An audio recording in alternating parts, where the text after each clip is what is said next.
Hey, what's up guys? So in this video we will see how to set up theft protection on the Poco C75. Now to do that, just open the settings app.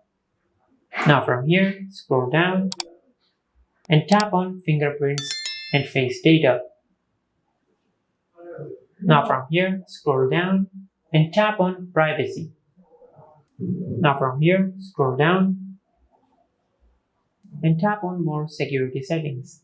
Now from here, just tap on theft protection. Now from here, just enable this option. Now from here, tap on turn on. The screen of your smartphone will lock if the settings detect that someone took your smartphone and ran away. Now from here, you can also enable this option.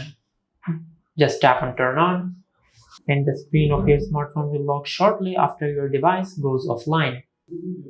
So it could protect your data. And this is how you can set up theft protection on the Poco C75. If you found this video helpful, please like the video and subscribe to our channel and hit the bell icon to get notified when we upload a new video.